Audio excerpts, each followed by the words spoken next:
చూస్తున్నాం. Russia Ukraine మధ్య భీకర యుద్ధం కొనసాగుతోంది. ఈ రెండేళ్ల కాలంలో అతిపెద్ద భీకర యుద్ధంగా దీన్ని భావించాలి.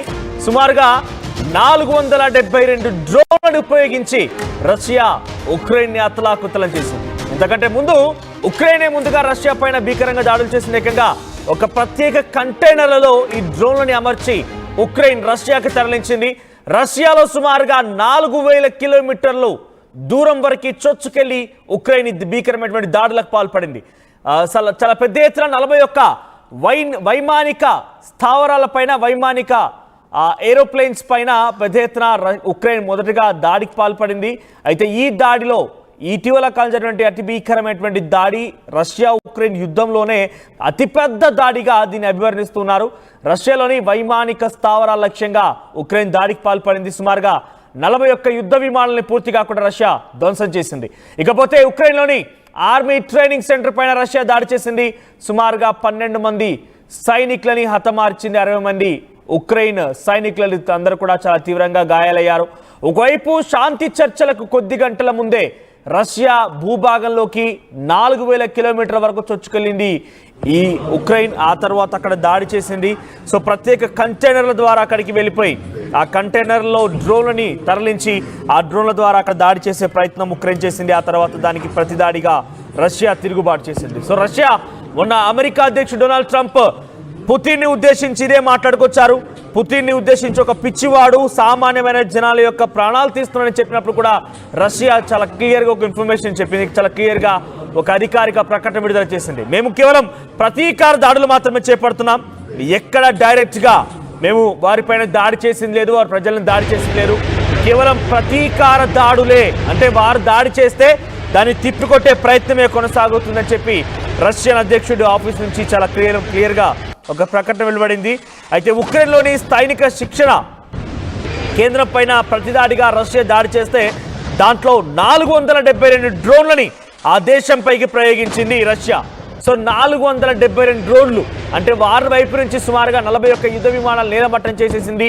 కుప్పకూల్చేసిన సమయంలో ఉక్రెయిన్కి తిరుగు దాడి చేయాలనేటువంటి ప్రయత్నంలో 472 డ్రోన్లని రష్యా ప్రయోగించింది. అంతకంటే ముందు 4000 కిలోమీటర్ల వరకు ఉక్రెయిన్ డ్రోన్లు ఒక కంటైనర్ సహాయంతో రష్యాలోకి రాగలిగాయనంటే 4000 కిలోమీటర్ల వరకు రాగలిగాయి, అక్కడ దాడి చేయగలిగాయంటే ఇక డెఫినెట్గా రష్యా కొంత విఫలమైందని భావించాలి. రష్యా కొంత అక్కడ ఇంటెలిజెన్స్ విభాగాలు కొంత విఫలయత్నమయ్యాయని భావించాలి. ఎందుకంటే అంత దూరం వరకు డ్రోన్లు రాగలిగాయి. ఆ డ్రోన్లను ఎలా తీసుకురాగలిగారో కంటైనర్ల ద్వారా తీసుకొచ్చిన ప్రతిదీ కూడా క్షుణ్ణంగా పరిశీలించిన తర్వాతనే అంతర్జాతీయంగా జరిగినటువంటి కొన్ని ట్రేడ్ల విషయాల్లో, కంటైనర్ల విషయాల్లో వారంతా కూడా కొంత డెసిషన్ తీసుకున్నాక పంపిస్తూ ఉంటారు. మరి అక్కడ ఎటువంటి క్రాస్ చెక్ జరిగింది, సెక్యూరిటీ చెక్ జరిగిందని తెలియదు. కానీ ఏదేమైనా కూడా సుమారుగా కొన్ని వందలాది డ్రోన్లు ఉక్రెయిన్కి సంబంధించినవి 4000 కిలోమీటర్ల వరకు రష్యా భూభాగంలోకి చొచ్చుకొచ్చాయి.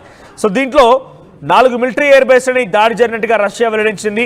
ఉక్రెయిన్ సెక్యూరిటీ సర్వీసెస్ చేపట్టిన ఈ ఆపరేషన్లో TU-95, TU-22 M3 బాంబర్లు, కీలకమైనటువంటి A-50 ఎయిర్ క్రాఫ్ట్లు ధ్వంసమైనట్టు తెలుస్తుంది. 41 ఎయిర్ క్రాఫ్ట్లు రష్యా భూభాగంలోకి ఉక్రెయిన్ వచ్చి దాడి చేస్తే రష్యాకు సంబంధించిన ఎయిర్ క్రాఫ్ట్ ధ్వంసమై మీరు ఫస్ట్ విజన్లో చూస్తుంది. ఆ దృశ్యాలు ఒకసారి ఫుల్గా మీకు ప్లే చేసి చూపించే ప్రయత్నం చేస్తాను.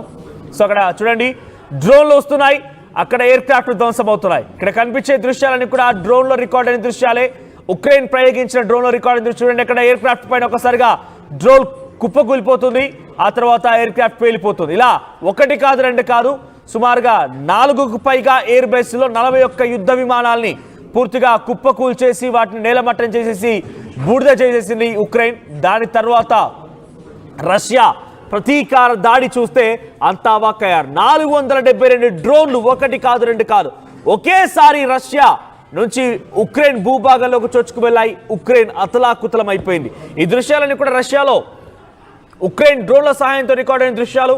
సో మొదటి బాక్స్లో మీకు కనబడుతుందన్న కూడా ఆ ఎయిర్ బేస్లోకి, రష్యన్ ఎయిర్ బేస్లోకి చొరబడిపోయి ఆ ఉక్రెయిన్ డ్రోన్లు రష్యా యుద్ధ విమానాలని పేల్చేస్తున్న దృశ్యాలు అవన్నీ కూడా నిజంగా ఎలా దీన్ని పేర్చుకొని వచ్చారంటే ఒక ట్రక్కులో, ఒక కంటైనర్లో పై భాగంలో మొత్తం కూడా ఉక్రెయిన్ డ్రోన్లను అమర్చింది. ఆ తర్వాత కింది భాగం మొత్తం కూడా ఇతరత్ర సామాగ్రి ఉంది. అంటే పూర్తిగా ఇన్స్పెక్షన్లో, ఇన్వెస్టిగేషన్లో, ఏదైనా పెద్ద ఎత్తున సెక్యూరిటీ చెక్స్లో రష్యాకు సంబంధించిన సెక్యూరిటీ అధికారులు సహకరిస్తే తప్ప ఇక్కడ నేను ఎందుకు ఈ మాట మాట్లాడాల్సి వస్తుందంటే ఒకటి కాదు రెండు కాదు కొన్ని వందల సంఖ్యలో ప్రత్యేక కంటైనర్ల ద్వారా ఉక్రెయిన్ తమ దేశం నుంచి రష్యాలోకి వాటిని తీసుకురాగలిగింది సేఫ్గా ఇక్కడి నుంచే రష్యా భూభాగాల నుంచే దాడులు ప్రారంభించగలిగింది అని అంటే కనుక డెఫినెట్గా సెక్యూరిటీ చెక్స్లో ఏదో లోపం జరిగే ఉంటుంది. సెక్యూరిటీ చెక్స్లో లేదా ఉక్రెయిన్ సంబంధించిన వాళ్ళు ఇందులో ఉండి సహకరించి ఉంటారు. సో అక్కడ మీరు చూడండి డ్రోన్లు పడిపోవడం ఒక్కసారిగా అక్కడ బ్లాస్ట్ జరగడం ఇవన్నీ కూడా ప్రత్యేకమైనటువంటి ఎయిర్ బేస్లు రష్యాలోని చాలా కీలకమైన ఎయిర్ బేస్లో ఈ దాడులు జరిగాయి.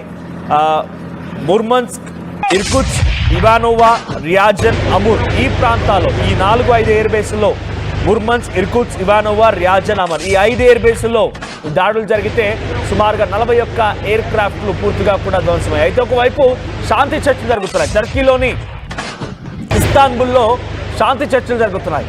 సో అటు రష్యన్ డెలిగేట్స్ ఇప్పటికే చేరుకున్నారు. ఉక్రెయిన్ డెలిగేట్స్ ఆల్రెడీ అక్కడ ఉన్నారు. ఉక్రెయిన్ డెలిగేట్స్ రష్యన్ డెలిగేట్స్ని స్వాగతం పలికారు. సో అసలు ఈ యుద్ధానికి సంబంధించి కొంత ముగింపు పలకాలి, ఎటువంటి చర్చలు ఉండాలనే దానిపైన టర్కీ ఇస్తాంబుల్లో ఈ చర్చలు జరుగుతున్నాయి. టర్కీ వేదికగా ఈ చర్చలు జరుగుతూ ఉంటే ఒకవైపు ఈరోజు ఆ చర్చలు జరగాల్సి ఉంది. ఆల్రెడీ అక్కడికి ఇరు దేశాలకు సంబంధించిన డెలిగేట్స్ చేరుకున్నారు. ఈరోజు ఇరు దేశాలకు సంబంధించిన డెలిగేట్స్ ఒకే వేదికపై పాల్గొని వాళ్ళంతా కూడా రష్యా ఉక్రెయిన్ యుద్ధానికి ముగింపు పలికే విధంగా కొన్ని చర్చలు జరపబోతున్నారు. ఉక్రెయిన్ డిమాండ్స్ ఏంటి, రష్యా ఉక్రెయిన్ డిమాండ్స్కి ఎంత మేర స్వాగతించబోతోంది, ఇలా పలు రకాలుగా డిమాండ్స్ పెద్ద ఎత్తున ఇద్దరి మధ్య చర్చ జరగబోతున్న నేపథ్యంలో ఈ భీకరమైన దాడి ఒక్కసారిగా ఇరు దేశాలని వణికించింది. ఇరు దేశాలు మొత్తం కూడా ఒక్కసారిగా వణికిపోయాయి. ఇరు దేశాలంతా కూడా ఒక్కసారిగా అల్లాడిపోయాయి. ఈ నేపథ్యంలో రేపటి రోజున ఇంకా రష్యా యుక్రెయిన్ యొక్క యుద్ధం ఏ స్థాయిలో మారుతుందో తెలుసుకుంటేనే కొంత ఆశ్చర్యం వేస్తోంది. ఇప్పుడు జరిగినటువంటి ఈ 2 ఏళ్ల యుద్ధంలో ఇది చాలా భీకరమైనటువంటి మొదటి దాడిగా, ఇంతకు మించినటువంటి దాడి ఇంతవరకు జరగలేదు. ఇంతటి భారీ స్థాయిలో రష్యా ఉక్రెయిన్ పై దాడి చేయడం ఇదే మొదటిసారి. ఇది ప్రతీకార దాడి. ముందుగా ఉక్రెయినే తలగొక్కుంది, కావాలని కొరువుతో తలగొక్కున్నట్టుగా ఉక్రెయినే ముందుగా రష్యాతో తమ భూభాగంలోకి చొరబడిపోయి సుమారుగా 41 ఎయిర్ క్రాఫ్ట్లని ధ్వంసం చేసింది. 5 ఎయిర్ బేస్ల్లో అల్లకల్లోలను సృష్టించింది. చాలా చోట్ల వంతెనలు కూడా మీకు ఆర్టీవీ స్క్రీన్ పైన చూపిస్తున్న దృశ్యాల్లో కొన్ని చోట్ల రైల్వే ట్రాక్ల పైన దృశ్యాలు కూడా చూపిస్తాం. రష్యాలోని కొన్ని ప్రాంతాల్లో రైల్వే ట్రాక్ల పైన కూడా ఈ డ్రోన్లు ప్రయోగించడంతో మార్గ మధ్యలోనే రైల్వే ట్రాక్లు మొత్తం కూడా డిస్టర్బ్ అయిపోయి ట్రైన్స్ మొత్తం కూడా ట్రాక్స్ పై నుంచి తప్పిపోయి సుమారుగా అక్కడ కూడా చాలామంది మరణించారు. సో రష్యా ఉక్రెయిన్ పైన చేసిన ప్రతీకార దాడికి సుమారుగా అక్కడ ఉక్రెయిన్లో 12 మంది సైనికులు మరణిస్తే 60 మందికి పైగా చాలా తీవ్రంగా గాయాలయ్యాయి. ఇంకా ఈ రష్యా ఉక్రెయిన్ యుద్ధం ఇక్కడితో ఆగేలా కనిపించడం లేదు. అయితే ఉక్రెయిన్ అమెరికా కలిసి రష్యాను ఓడించబోతున్నాయి అంటే ఎస్ నిజమే కాబోలు. ఎందుకంటే ఉక్రెయిన్ అధ్యక్షుడికి మొదట డొనాల్డ్ ట్రంప్ కొంత వ్యతిరేకంగా కనిపించాడు.